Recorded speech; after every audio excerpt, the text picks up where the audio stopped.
आज बात किया की आने वाली एक नई कार की करेंगे। आपको याद होगा 2022 में टोयोटा ने हाइब्रिड एसयूवी से भारत में एक नया ट्रेंड शुरू किया था। वो कार थी Toyota Urban Cruiser high rider.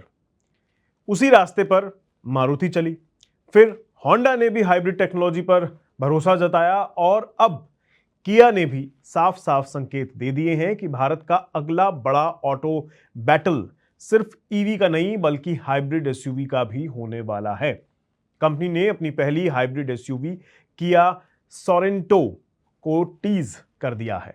नाम सुनने में थोड़ा आपको अटपटा लग सकता है, लेकिन यही है सोरेंटो, किया सोरेंटो। तो अब सवाल यह है कि क्या टोयोटा की फॉर्च्यूनर को पहली बार एक ऐसी चुनौती मिलने वाली है जो सिर्फ फीचर्स नहीं बल्कि टेक्नोलॉजी के दम पर भी होगी। आखिर किया ने हाइब्रिड टेक्नोलॉजी पर ही इतना बड़ा दाव क्यों लगाया है? इलेक्ट्रिक पर भी तो दाव लगाया जा सकता था, उधर तो ज्यादा जोर है सरकार का भी, लेकिन किया ने हाइब्रिड चूज किया है।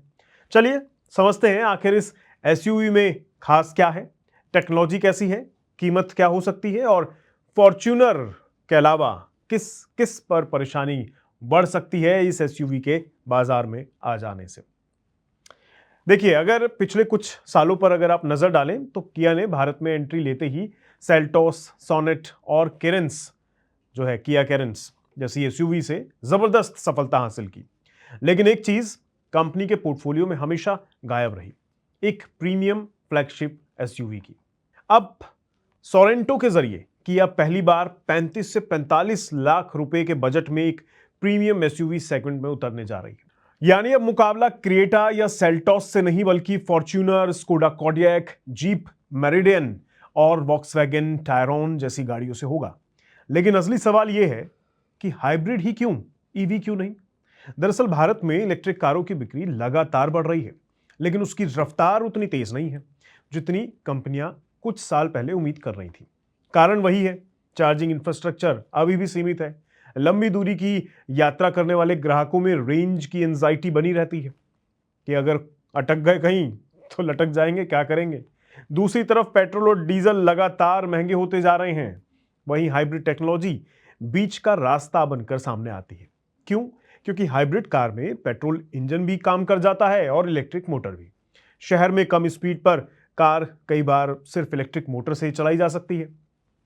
वहीं हाईवे पर पेट्रोल इंजन और इलेक्ट्रिक मोटर मिलाकर बेहतर परफॉर्मेंस गाड़ी को दिया जा सकता है। सबसे बड़ी बात यह है कि इसमें अलग से चार्जिंग की जरूरत तक नहीं पड़ती क्योंकि बैटरी खुद से ही चार्ज होती रहती है। यही कारण है कि भारत में हाइब्रिड कारों की मांग लगातार बढ़ रही है।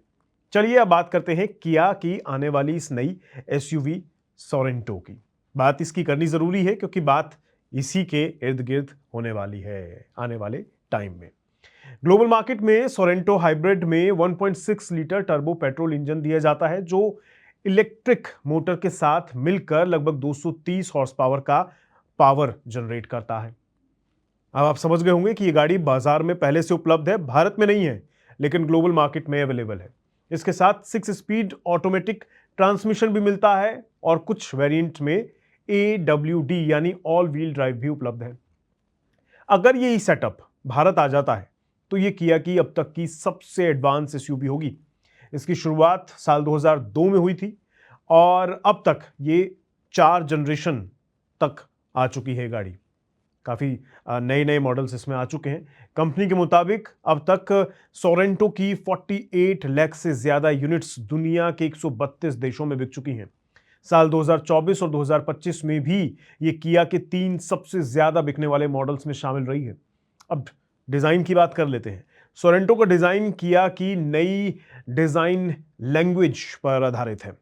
सामने से बड़ी टाइगर नोज ग्रिल देखने को मिलती है, वर्टिकल एलईडी हेडलैम्प्स हैं इसके अंदर, टी शार्प्ड ARLs है, कनेक्टेड एलईडी टेल लैम्प्स हैं और एक दमदार रोड प्रेजेंस इसमें आपको देखने को मिल सकती है। यानी ये एसयूवी देखने में बिल्कुल प्रीमियम सेगमेंट की फील देती है।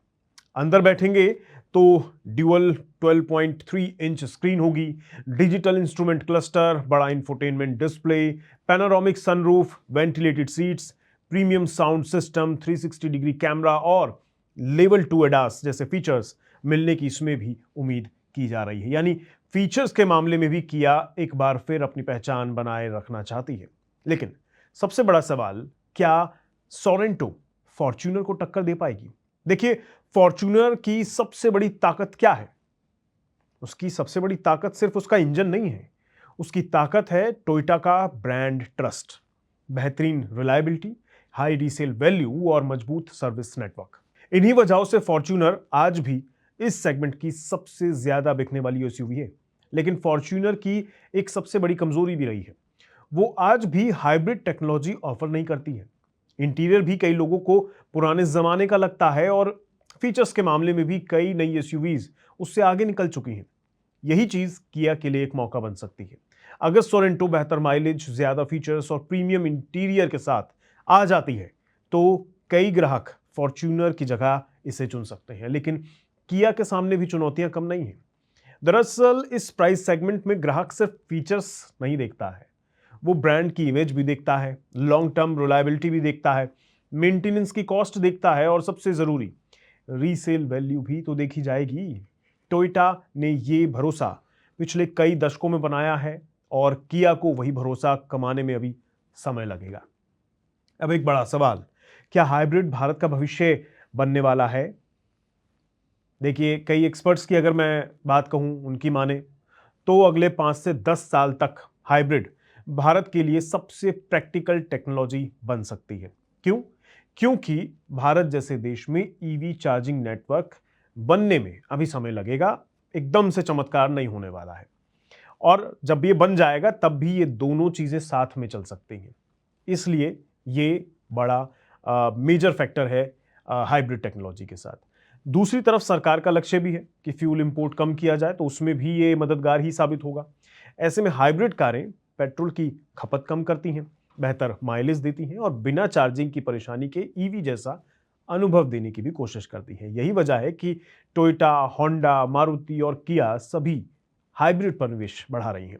अब देखने वाली बात यह होगी कि क्या भारतीय ग्राहक टोयोटा के भरोसे को चुनेगा या फिर किया के फीचर्स, टेक्नोलॉजी और हाइब्रिड माइलेज पर दाव लगाएगा।